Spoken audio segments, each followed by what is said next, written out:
Wakfu est un dessin animé connu et reconnu, adoré dans le monde, en France parce que c'est français, au Canada parce qu'il parle aussi français, et même chez nos ennemis les Anglais. Mais c'est connu, pas seulement pour ses personnages, son animation, pas seulement par son univers ou ses antagonistes incroyables, mais surtout pour cette scène de cul. Genre, les fans de Wakfu n'ont pas d'autres vannes. Oui, j'ai liké, mais c'est sûrement le screen de quelqu'un d'autre. Beaucoup de choses se sont passées depuis la dernière aventure Wakfu. Maintenant, je joue à des jeux cringe en live. Déjà, une femme n'est pas censée m'adresser la parole, ce n'est pas normal. Les animés que je regarde sont de plus en plus gays. Oh, et puis merde. Hein. Mes vidéos sur de vieux films ne font que flopper. Bayrou a fait son retour. Les 400 grammes de viande hachée sont passés à 6 €. J'ai même essayé de me mettre à Fortnite, mais j'étais tellement gros que le bus voulait pas décoller. Il fallait le retour de Wakfu dans ma vie. La saison 4 était incroyable. Le Kickstarter de la saison 5 vient de commencer avec un trailer qui...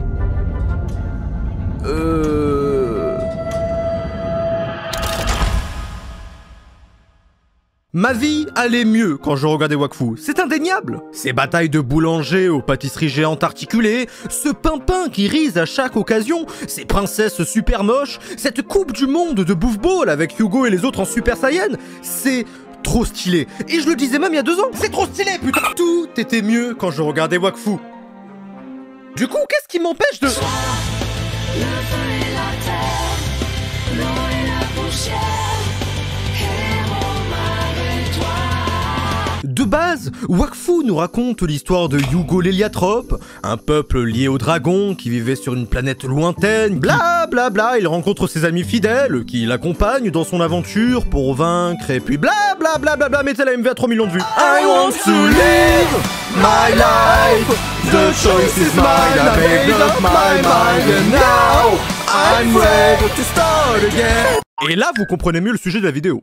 Non, parce que tout le monde connaît déjà l'histoire de Wakfu, c'est marqué dans la Torah. Parce que le thème intrinsèque de Wakfu depuis le début, c'est le judaïsme. Enfin oui, un truc dans lequel des animaux se battent pour une pièce d'or, où une race entière aime l'argent, et où le premier truc qu'a à dire le personnage principal qui se fait attaquer, c'est... Papa, on a des clients qui partent sans payer. Non, mais voilà, le premier truc qu'ils affrontent. Quand ils se retrouvent dans le berceau au début, je pense qu'il y avait beaucoup plus de trucs dans le message de Grogalor à Gran. Bah ça alors. Waouh! On lui donne quoi comme nom? Ah, on lui donne rien du tout. Fais 2-3 bar mitzvah, bar mitzvah. Ensuite se passe plein d'aventures que j'adore, ce vampire qui se soucie vraiment de son style, la carte qui a besoin d'être complimentée pour donner la direction, un peu comme les femmes en voiture, le corbeau noir qui, bizarrement, vole, Ruelle en femme, qui est plus jolie que ma belle-mère, mais c'est pas le sujet, parce que le meilleur de Wakfu, ce sont ses antagonistes. Enfin je veux dire, ce n'est pas pour rien que les premiers trucs de la boutique sont des trucs sur Nox. C'est pas pour rien que la nouvelle extension de Jojo Wakfu est basée sur un mystérieux Xelor et ses horloges. Qu'est-ce qui m'empêche de lancer le jeu et de trouver rapidement des gens pour me lancer dans cette nouvelle zone? L'île des brumes. Avec 5 nouveaux territoires et 6 nouveaux donjons, le cap de niveau qui passe de 230 à 245, et plein de nouveaux décors où l'on va pouvoir assembler les fragments du passé de Nox et de ses rêves de grandeur. Une nouvelle histoire derrière l'histoire, avec des combats stratégiques, une île vaste à découvrir. Quelque chose semble pomper l'énergie vitale en ces lieux, et ce n'est pas l'ancien Premier ministre. Plein de nouveaux mobs, plein de nouveaux boss, rien que le trailer me donne envie de tout abandonner pour aller y jouer. La mise à jour est dispo depuis le 11 de ce mois-ci, franchement, n'hésitez pas à aller jouer. Ça soutient la chaîne et ça leur prouve que j'ai un peu de valeur sur le marché. Quand même, sponsor Wakfu dans une vidéo sur Wakfu. Non, j'écoute. Il y a souvent ce débat de savoir qui est le meilleur antagoniste de tel ou tel animé, ou de tous les animés carrément, parce que parfois, plus que de barrer la route au protagoniste, l'antagoniste peut carrément devenir le moteur de l'aventure, la raison ou la cause qui pousse le héros à partir à l'aventure, pour sauver le monde, pour sauver quelqu'un, mais du coup, si l'antagoniste devient la motivation de l'aventure, sa mort signifie aussi sa fin. Et donc ça crée des arcs et ça crée des débats. Qui est le meilleur entre Cell et Freezer, entre Dio Brando et Pucci, entre Kilby, Nox et Oropo? Même ce fils de pute de Joe Biden. Qui est le meilleur antagoniste? Nox. Genre, y a pas de débat. Le monde entier a à voir avec mes histoires limitrophes. Hommes, femmes, enfants, végétaux, animaux. Comment pourrait-il être toi? Vous croyez peut-être que j'ai passé ces 200 dernières années à tout rejoindre pour échouer si près du but? Je ne commettrai pas les mêmes. Je vais effacer toutes mes erreurs. À la base, au commencement, Noxymilien était un homme comme tous les autres, à l'exception que c'est un inventeur, un horloger. Il a une femme, il a des enfants et même un chien à l'allure de con. Il vit une vie paisible avec sa famille, il adore montrer ses nouvelles inventions comme cette horloge volante qui vous suit partout pour savoir l'heure. Très utile pour ne pas se la faire voler à Gare du Nord. Encore un coup des Osamodas, ça tient, hein. Toujours les mêmes, toujours les mêmes. Je suis raciste. Mais que dans Wakfu. Noxymilien est normal. Non, je dirais même que c'est un homme bien. C'est un père, un mari, un maître, un horloger. Ils ne vivent pas de grand-chose, ils gagnent peu, ses vêtements sont simples et basiques, un de ses gosses a carrément une pastèque sur la tête, et les draps recousus ainsi que cette maison vétuste attestent de sa situation financière, mais globalement, ils sont heureux. C'est surtout ça qu'il faut comprendre. Il aime sa femme, il aime ses gosses, a des dettes comme tout le monde et des créanciers plutôt chiants. Le gros monsieur nous a regardés méchamment. Je suis sûr qu'ils mangent les petits-enfants pour être aussi gros. Va te faire enculer, sale gosse de merde, ça s'appelle le métabolisme. Quand il suit son con de chien qui trouve un cube étrange au fond de l'eau, cube qui décuple l'énergie de son horloge volante, il ne peut pas s'empêcher d'être curieux. Trop curieux. Regarde un peu les possibilités qui nous sont offertes. Je ne pense pas qu'il s'agisse d'une invention de notre monde. Je ne suis pas sûr que la valeur d'un homme puisse se mesurer au nombre de ses éléments. C'est le cube.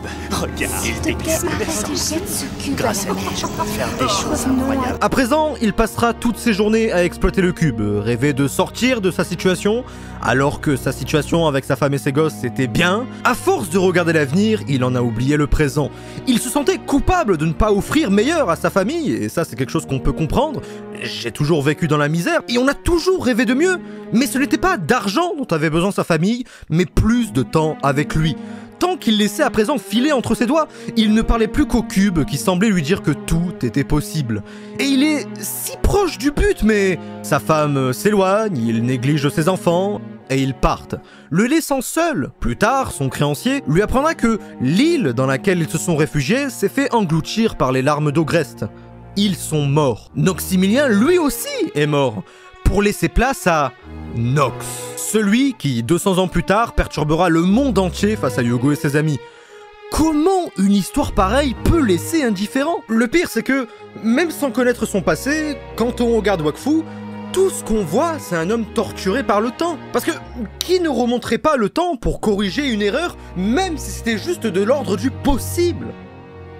Bon, après, on l'utiliserait pour les chiffres du loto, nous, mais voyez ce que je veux dire? Nox est sûrement un des antagonistes dont je me souviens le plus. Déjà parce que, première apparition, on a un combat de fou contre Gros Galoragran, épée de zinzin avec assemblage blast de puissance et de feu. Mais ce qui fait qu'il est resté dans ma tête, c'est son histoire. Nox, ou Noxymilien, n'est pas un être malfaisant. Son objectif, au fond, c'est de revoir sa famille, effacer toutes ses erreurs. Et d'ailleurs, quelque part, c'est un peu aux héros qu'incombe d'endosser la peau du méchant quand ils doivent l'en empêcher. Empêcher un homme de remonter le temps et voir sa famille.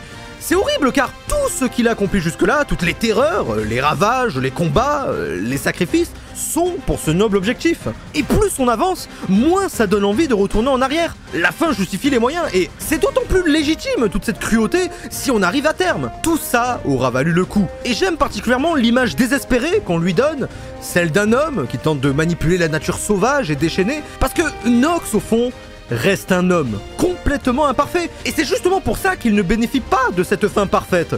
Il ne contrôle pas l'environnement dans lequel il vit, il échoue et regrette tout ce qu'il a fait. Ses larmes ne sera que le peu d'humanité que pourront voir les personnages. Mais malgré tout, il gagne. Il gagne son combat contre Gros Galoragran, contre Pimpin, contre Yugo et Adamai, et avec un flot de malades, mais personne ne pouvait l'arrêter. À part sa défaite contre le temps, c'est le seul antagoniste qui, je pense, aurait dû gagner. Ouais, c'est ce que je pense, ouais. Je pense que lui aussi aurait... Et c'est entre son style, sa façon de faire, son objectif noble mais égoïste, car prêt à sacrifier le monde entier, qui en fait l'antagoniste emblématique de la série. Quand l'épisode 13, il vient soigner le père de Hugo, juste pour que quelqu'un sache qu'il est désolé de ce qu'il va faire au monde, ça montre bien qu'il voulait se faire comprendre, encore plus par un autre père de famille. Il est traité de fou, il est traité de monstre pour ce qu'il a fait, mais est-ce qu'un monstre rêverait ainsi de sa famille? Nox est l'antagoniste qui m'a plongé dans cet univers qui s'adresse à tout. Et Ankama veulent encore plus élargir ce public avec la saison 5. La saison 4 était déjà incroyable et donnait beaucoup de réponses et de moments inoubliables, notamment de moments très stylés. Je n'ai pas eu l'occasion de participer moi-même au Kickstarter, mais pour celui de la saison 5, je ne ferai pas cette erreur. Il y a plein de contreparties sympas pour les donateurs, et globalement, il y en a pour tous les budgets si vous voulez aider. Je la veux la figurine, je la veux. Si vous êtes fan de Wakfu, que vous avez les moyens, n'hésitez pas à soutenir le Kickstarter pour qu'on puisse avoir cette saison 5 avec ce nouvel antagoniste, cette nouvelle histoire, et peut-être quelque chose à la grandeur de ce que fut Nox. Personnellement, c'est ce que je souhaite. Maintenant prenez ma thune, putain de merde! C'était tout pour cette vidéo, n'hésitez pas à mettre un like si ça vous chante, vous abonner si c'est possible. Merci à Ankama d'avoir sponsorisé la vidéo, j'attends avec impatience cette saison 5 et son Kickstarter, et l'extension du jeu me donne très envie. Mettez un commentaire aussi, pourquoi pas, et... ciao bye!